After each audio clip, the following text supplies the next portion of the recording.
add it glass by glass post-secondary after it's all stabilized and such. And exactly. And the other thing is that if you add it ahead of time, unless it's a solid spice that you know is going to perform well, which of course you can always experiment. I'm never going to discourage you from experimenting, of course. That's not who I am. But it's if you don't want to credo, you can't discourage them. It's against the rules. Yes, pretty much. But if you just want to dial it in so that you can get buddy, then my suggestion is wait till secondary and really get it dialed in. And then, hook, line, sinker. And the first one's free. Hey, AJ, this is totally, non-apropos of anything, but doesn't Bray sound just a little bit like, go on, Bray, say, I'm going to science the shit out of this.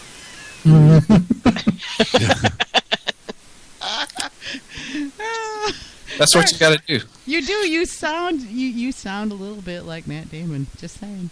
Well, you'll be disappointed if you see my face. Allow me my dreams. Allow me my dreams. You totally do science the shit out of stuff, though. Yeah, you really do. And it's great to read about.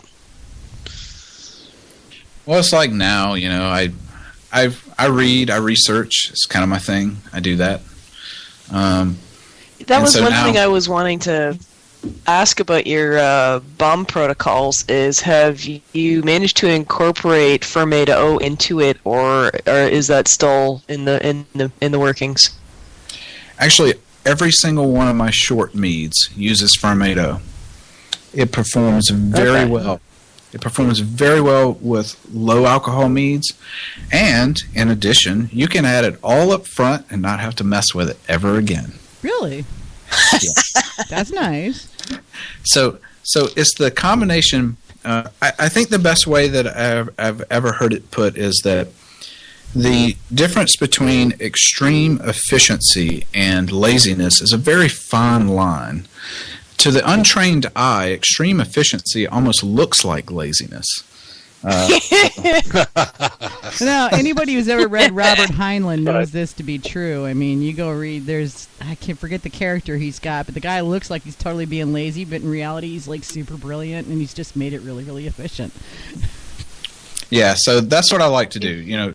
Short meads, I fix them on day 0, and I cold crash them on day 3, and on day 6, I'm drinking them.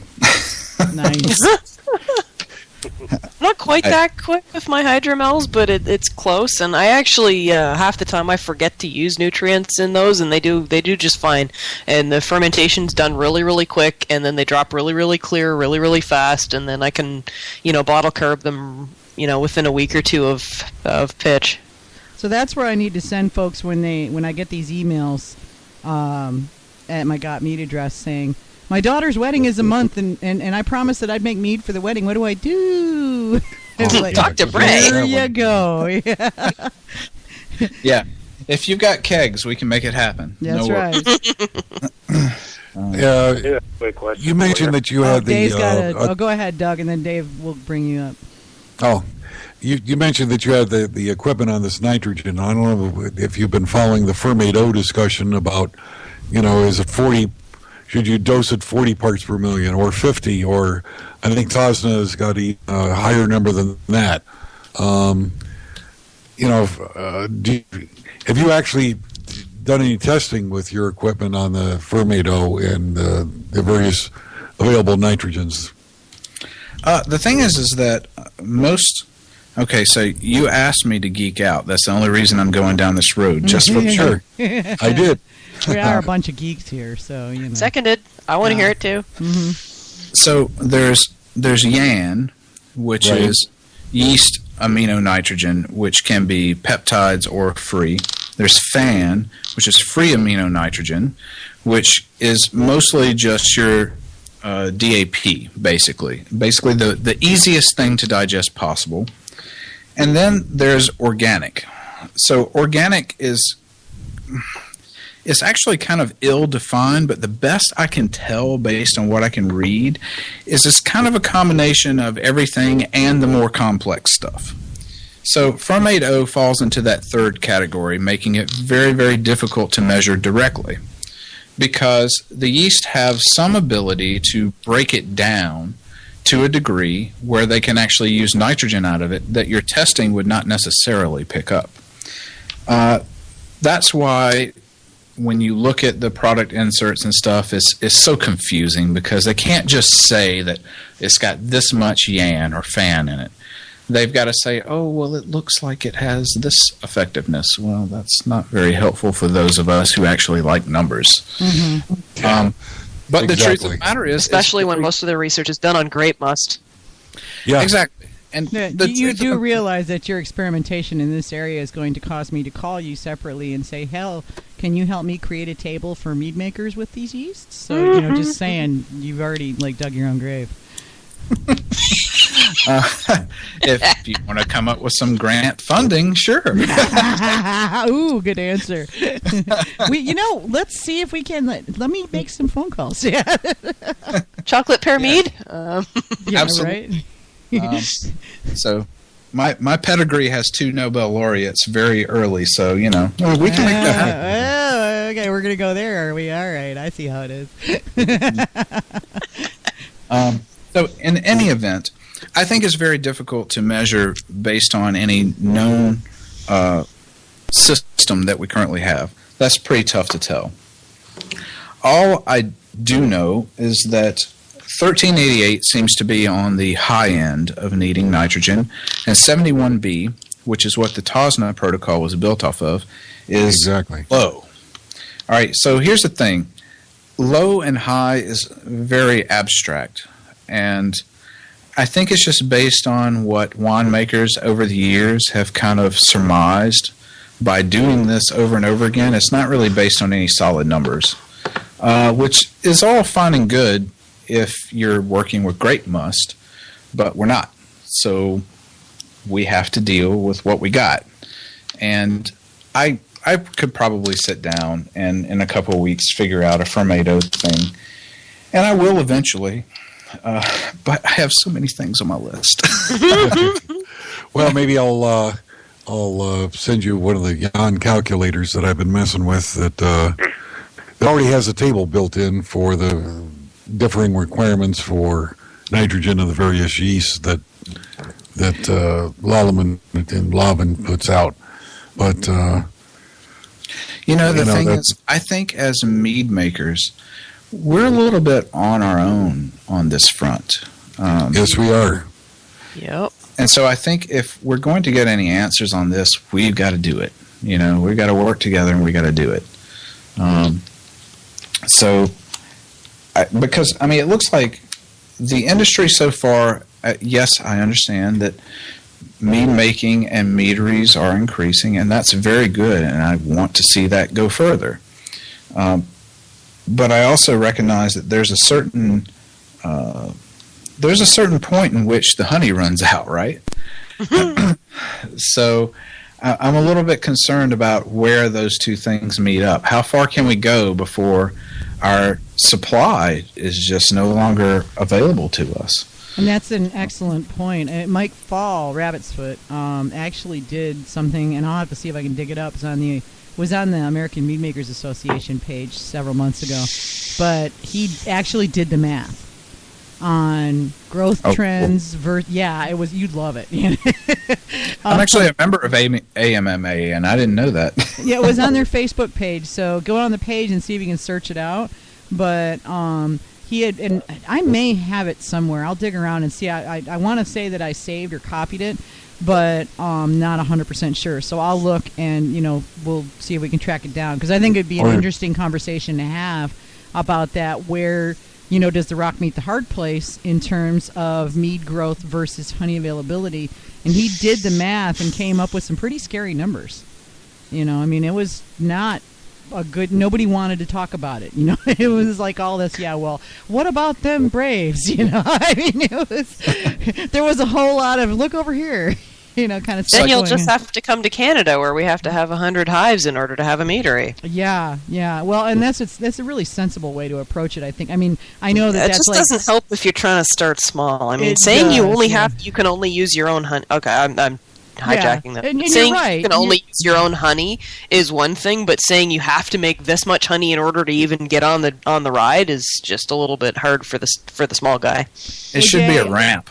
All right, so AJ, for you, what we're going to do is a Canadian confab. I'm going to get my favorite Canadian mead makers on, and the little ones, okay, that are like scrabbing along and doing it on a shoestring, and let them talk about that. I think that would be a good thing. I cannot wait. Yeah, so... I'm not drinking anything at all that night. Okay, yes, you can take a lot. We'll record this, so you don't have to worry about taking notes. I want you present. But yeah, we'll do that. I'll make some phone calls this week, and we'll set that up. That sounds awesome, and also I think in terms of sustainability, that might be wonderful for Americans to learn as well. Yeah, I agree totally. It's definitely a conversation that needs to happen. And especially in light of the fact that we're definitely not seeing a growth of honey production versus increase of honey usage. I mean, granted, mead makers on the scale of overall honey availability are really a very small part, but the growth curve that we're seeing here is exponential. It really is. And and of course there's also an increase for other uses, bakery uses, so forth and so on, that is happening. Enough so much that there's entire companies that, I was just reading an article a couple weeks ago about a company that got completely nailed and is being sued every which way but loose because they basically hid the fact that they were money laundering, they were honey laundering. Is what they were honey laundering. This is what it was. And so they were taking like Chinese honey. Ultimate source of crime.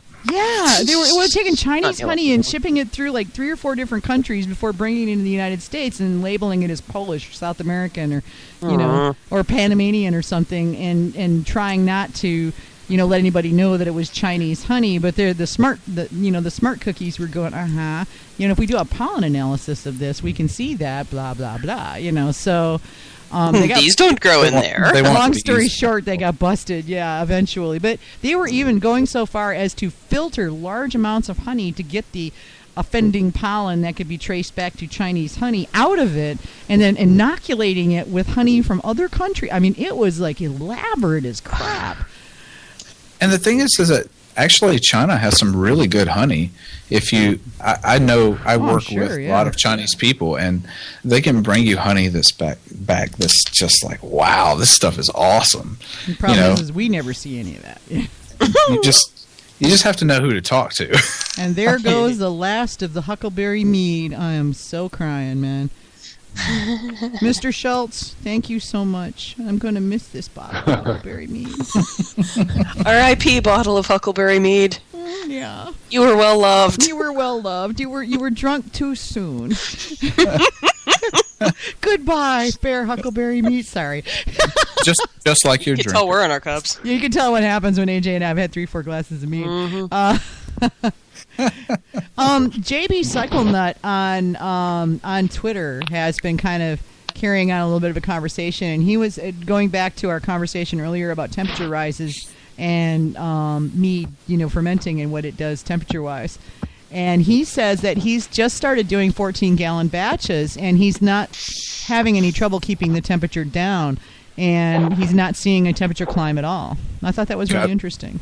God bless you. Yeah, that's what I said. I'm so happy for you. I know, right? He's the lucky one. I was like, seriously? What are you doing different? Because we'd like to know. Every time I try to scale up beyond 5 gallons, the temperature spike is so bad. It's like, okay, well, I got to do this in wintertime. Oh, yeah. Well, and I remember, AJ, it was back when JD was first starting his meteoric purchase of all the equipment he could find. JD got really interested. He got a conical fermenter, and then he got a cooler. He did this Rube Goldberg thing to make a cooler for it. It was way cool. He's really sharp with that stuff. And but anyway, he had ultimately ended up getting a cooling jacket, but he was basically trying to cool it down, and he was telling us about some of the temperature swings he was seeing. And then, of course, a lot of my other friends have said, they see it, and then you get up into the commercial scale, hundreds of gallons, and they're going, yeah, no, this stuff would boil by itself if we didn't do something about it. Yeah, for real. I mean, even as stark as I am on not using temperature control, I know I